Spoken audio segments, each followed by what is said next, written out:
Let's also get in Aniruddha.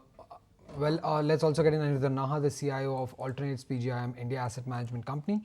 Well, Aniruddha, to start off with, given the fact that markets have declined more than 10% from their recent peak, now with all the major events gone behind, how are you reading into the current markets, and do you expect a recovery to happen anytime soon, or do you expect the markets to continue to lag even for the next 6 months?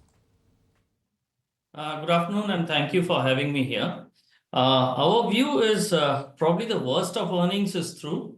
Next quarter onwards, you would probably see some positivity with regards to probably the festive season, etc. But given where valuations are and given where the global macros are, we have clearly communicated that this year is probably the year to build portfolios. And this is a year where you do not expect too much from in terms of absolute returns. So we would continue to build portfolios over a period of time cautiously. But in the near term, we don't see the markets really bouncing back in a large way. We will probably, a large part of the price correction is over. We might go through some amount of time correction going ahead. Right. So this part of building portfolio, while you're building this portfolio, should investors focus only on equities, or are there any other alternates that you would recommend?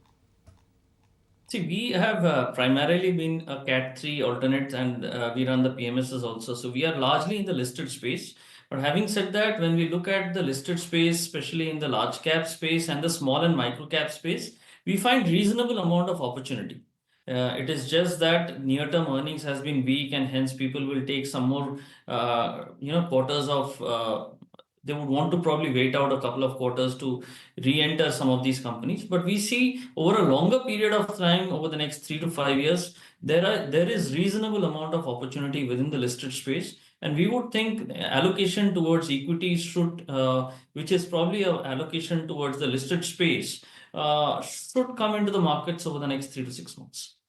Okay, so you're still tilting towards public equities in India. Aniruddha, hi, this is Anisha joining in the conversation. I wanted to get a better sense from you as to how the flows picture is emerging. As in, what's been the recent behavior of your clients and investors? Are they looking at partly redeeming funds? I understand most of yours must be close-ended, but overall in the industry, what's been the takeaway, or is the money coming in further because of the dip and people are looking at buying into this dip, especially in the small cap, mid cap category? What's been the investor behavior like of late? So it is very difficult to paint a brush across market cap because, frankly, in our small and micro cap, we are seeing a lot of interests even now. But having said that, I think incremental flows of retail investors, it has taken a bit of a knock. I think the gross numbers of mutual funds get reflected. Not many people talk about the net inflows that come through. On the FII side, in terms of the FII outflows that have happened, people have tried to reason it. Our reasoning is it is not a matter of money moving out of India and moving into China. Rather, if you look at how global interest rates are moving, the US 10-year being at about 4.5, cost of capital is getting more expensive. And generally, in a cost of capital scenario where cost of capital becomes expensive, people take out money from the so-called perceived riskier markets, which are the emerging markets, and move to more the developed markets. And hence, when you get a 4.5% kind of so-called risk-free asset out there, and that with the kind of inflation numbers coming through, this could probably tend towards 5% in the US. We believe that the FII outflows might just continue for a little longer, where money will move from emerging markets, including India, to the US, and probably hide in the fixed income out there. FII outflows might continue for the near term, and of course the retail flows have seen a bit of a moderation. But what's the outlook in terms of the categories? You talked about how large caps are looking more favorably placed, but you have a history of finding those small cap gems as well. Are you still confident of deploying more money when it comes to the niche small cap categories, or right now you're being a bit more risk averse and parking the money in the large caps? So actually, the Nifty has corrected 10%, but there are pockets in the market where good businesses in the small and micro cap segment have corrected by 25, 30, even 40%. And that is primarily because of money, the stocks probably getting concentrated with few hands, and hence when they have to sell, they don't find enough buyers.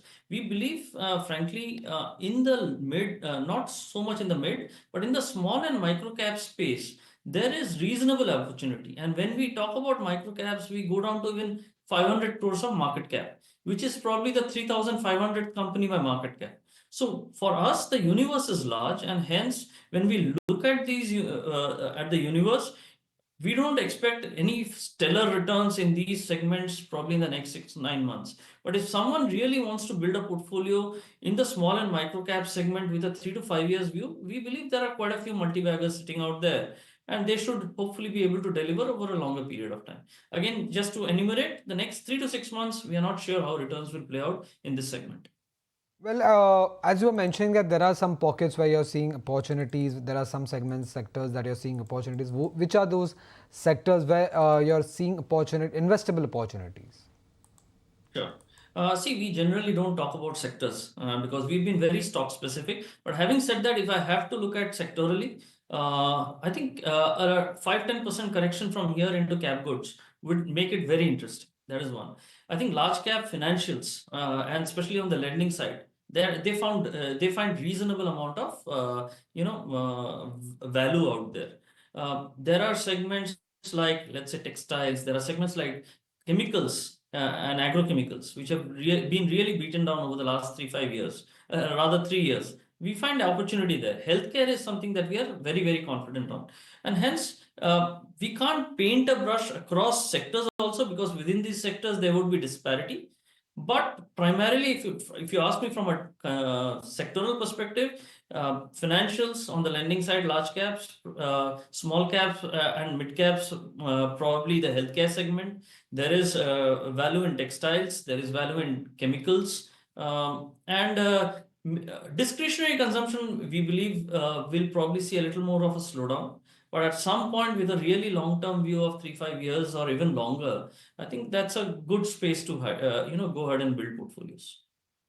Taken, Aniruddha. On that note, we'll let you go. Appreciate you making time and speaking with us today. So a whole host of sectors, but have to look for niche opportunities in all of those. A quick. If you like this video, then like, share and subscribe to ET Now.